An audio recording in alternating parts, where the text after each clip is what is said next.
Poetry is another thing that people enjoy listening to. In fact, poems should be read aloud. And you will appreciate the words better if you close your eyes and move your body as you listen. Why don't you do that as you listen to the second example?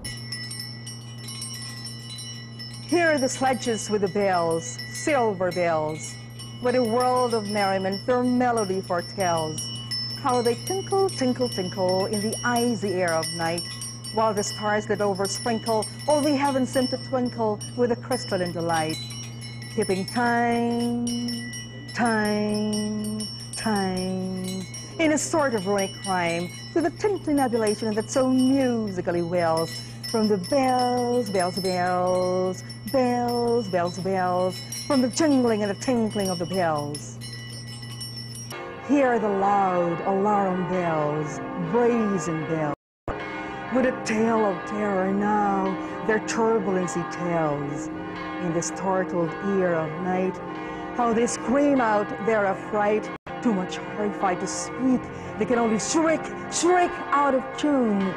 Then it clamors appealing to the mercy of the fire, in a mad expostulation with a deaf and frantic fire, leaping higher, higher, higher, with a desperate desire and a resolute endeavor, now, now to see it or never, by the side of the pale-faced moon, oh, the bells, bells, bells, with a tale their terror tells of despair, how they clang and clash and roar. What a horror they outpour on the bosom of the palpitating air, yet the ear it fully knows by the twanging and the clanging, how the danger sinks and swells by the singing or the swelling, in the anger of the bells, of the bells, of the bells, bells, bells, bells, and the clamor and the clangor of bells. How did you like that? Did you notice the way the lines were read? Some were read slowly, others were fast. Let's listen to another poem and see how pacing or rate of speech can affect one's interpretation of a poem. Clear and cool, by laughing shallow and dreaming pool. Cool and clear, by shining jingle and foaming weir. Under the crag where the ouzel sings, and the ivied wall where the church bell rings. Undefiled for the undefiled, play by me, bathe in me, mother and child. Did you enjoy listening to the poem as it was being read?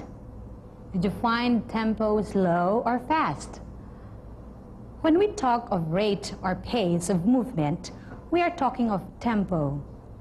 Now, I want you to move to the tempo of this second poem that you'll hear. Faster than fairies, faster than witches, bridges and houses, hedges and ditches, and charging along like troops in battle, all through the meadows, the houses and the cattle, all of the sight, the hill and the plain, fly as thick as driving rain, and ever again in the wink of an eye, painted stations whistle by. What was the tempo of that poem? Yes, it was fast, just like the tempo of the jazz chants you recited earlier, wasn't it? Therefore, we say that there are two kinds of tempo, slow and fast. Tempo is one of the elements of sound that makes people enjoy poetry and music. As you watch the class, listen to the music and feel the tempo. You may also move around to the tempo as you watch the students interpret the selection on their own.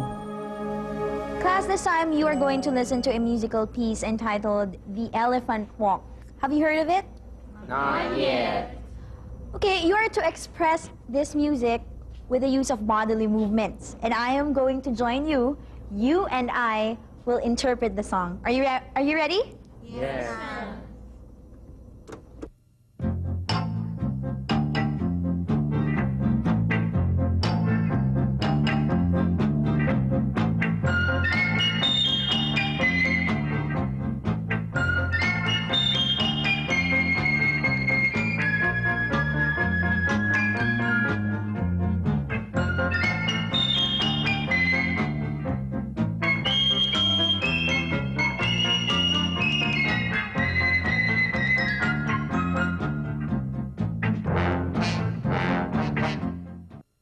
How did you like that? You must have enjoyed watching the students interpret the song. Were you also moving with the music? Tempo is a feature of both poetry and music that makes listening enjoyable. Aside from tempo, there are other elements of sound that attract people to appreciate what they listen to. We will tell you more about this when we return.